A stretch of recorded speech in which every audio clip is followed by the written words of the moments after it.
ভরসা করবা আল্লাহর উপর আর কারো উপর না। আল্লাহর একজন ওলিয়ে কামেল মালিক ইবনে দিনার রাহমাতুল্লাহি আলাইহি সফরে যাইবেন, স্টিমার দেখে না, কিছুই দেখে না, নৌকা পথ পাড়ি দেওয়া যায়।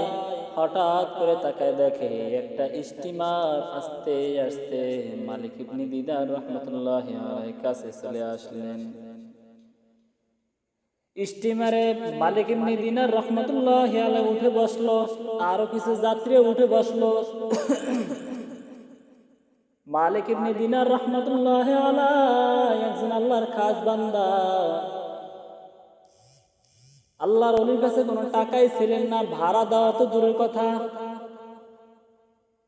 মাঝিওয়ালা নৌকা নিয়ে যখন মাছ বরাবর গেলেন, এখন মাঝিওয়ালা টাকা ওঠানো শুরু করলেন, তার ভাড়া টাকা ওঠানো শুরু করে দিলেন।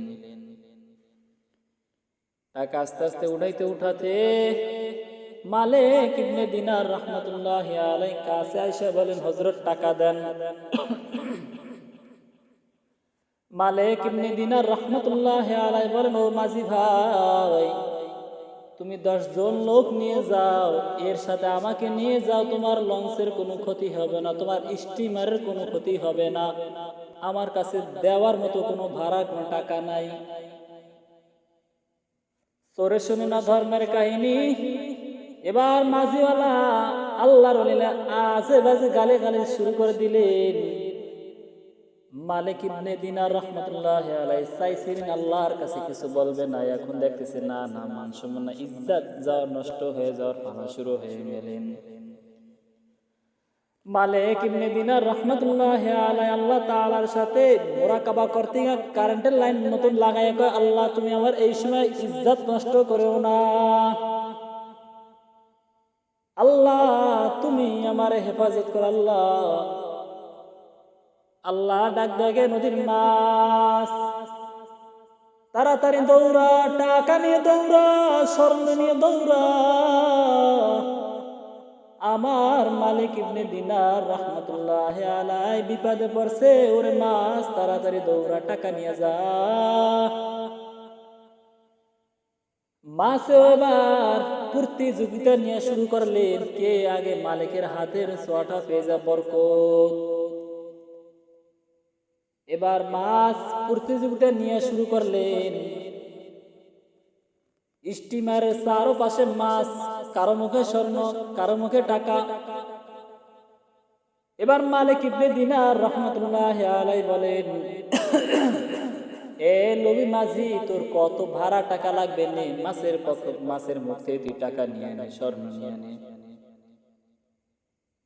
এবার বুঝে ফেললেন ইনি তো সাধারণ লোক না, ইনি তো বড় একজন আল্লাহওয়ালা বুজুর্গ। এবার ক্ষমা চাইলেন, হযরত ভুল হয়ে গেছে, মাফ করে দেন, বড় অন্যায় করেছি। এবার মালিক ইবনে দিনার রাহমাতুল্লাহি আলাইহি কত আল্লাহ ওলি ছিলেন যে মাছে তারে সাহায্য করে। এবার মালিক ইবনে দিনার রাহমাতুল্লাহি আলাইহি বলেন, মাছ তোমরা যাও যাও, আর লাগবে না, নিয়ে যাও।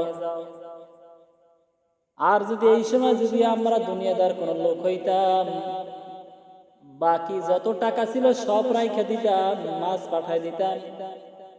আর মালিক ইবনে দিনার রাহমাতুল্লাহি আলাইহি একটা টাকাও রাখেন নাই, উল্টা সব টাকা মাছের মুখে আর উল্টো ব্যবহার দিয়ে দিলেন। মালিক ইবনে দিনার রাহমাতুল্লাহি আলাইহি এবার স্টিমার পার হয়ে যখন উপর উঠলেন, এবার দেখতেছেন এক আল্লাহর বান্দা খানা খানা খানা বলে চিৎকার আওয়াজ, খাবার নাই, খাবার দাও। মালিক ইবনে দিনার রাহমাতুল্লাহি আলাইহি বলেন, আমি কিছুক্ষণ ধরে দেখলাম একটা কাক একটু রুটি নিয়ে আল্লাহর বান্দার মুখের মধ্যে দিয়া আবার কাক চলে গেলেন। আবার পানি পানি পানি পানি পানি পান করব, পানি পিপাসা। আবার কাক একটু পানি নিয়ে মুখের ভিতরে দিয়া আবার কাক উইরা চলে গেল। হঠাৎ আমি মালিক ইবনে দিনার রাহমাতুল্লাহি আলাইহির পানি পিপাসা লাগলো। এখন আমি পানি তালাশ করতেছি, হঠাৎ দেখি একটা কূপের মধ্যে কিছু হরিণরা পানি পান করতেছে। তাই ভাবলাম আমি ওইখান থেকে পানি পান করব। এখন পাত্র লাগবে, রশি লাগবে। অনেক গভীর, এই কারণে পাত্র তালাশ করলো, রশি তালাশ করলো। হঠাৎ মালিক ইবনে দিনার রহমতুল্লাহি আলাইহির মাথায় একটা চিন্তা ঢুকে গেল। আমার মাথায় একটা চিন্তা ঢুকে গেল যে আমি তো একজন মানুষ, আমি তো একজন মালিক ইবনে দিনার, আল্লাহর প্রিয় বান্দা। আমার থেকে তো হরিণের দাম বেশি না। আমি তো একজন মানুষ, কিন্তু আমি মানুষ হওয়ার কারণে সত্য আমার পানি পান করতে কেন রশি লাগবে, কেন বা পাত্র লাগবে? ওই রশি তো পাত্র তো হরিণের লাগে নাই, হরিণের মুখ দিয়ে তো পানি পান করেছে। তো আমি মানুষে আমি কেন পারবো না? আল্লাহ কয়ের মালিক, হরিণ তো ভরসা করেছে আমি আল্লাহর উপর, আর মালিক তুমি ভরসা করেছো রশির উপর, পাত্রের উপর। ও মালিক ইবনে দিনার, তুমিও যদি আমি আল্লাহর উপর এইভাবে ভরসা করতাম, আমার রশিও লাগবে না, পাত্র লাগবে না, আল্লাহ তো আছে। আমি আল্লাহর উপর যদি ভরসা করতে রে মালিক, তুমিও বিনা পাত্রে বিনা রশিতে হরিণের মতো তুমিও পানি পান করতে পারতা। আউলিয়ারা কারে ওকবা ইখতিয়ার, জাহিলারা কারে দুনিয়া ইখতিয়ার। মাইলে মোমিন সোয়ে মোমিন মিশাওয়াত, নাইনে কাফির সোয়ে কাফির মিশাওয়াত। আল্লাহর উপর ভরসা করতে হবে, যা স্যার আল্লাহর কাছে চাইতে হবে নাকি পীরের কাছে? আল্লাহর কাছে যদি চাইতে হয়, কিভাবে চাওয়া লাগে? কেমন মা সন্তানকে এমনি দুধ পান করায় না, যখন সন্তানের জবান থেকে কান্নার আওয়াজ বের হয়ে যায়, মা আর সহ্য করে থাকতে পারে না।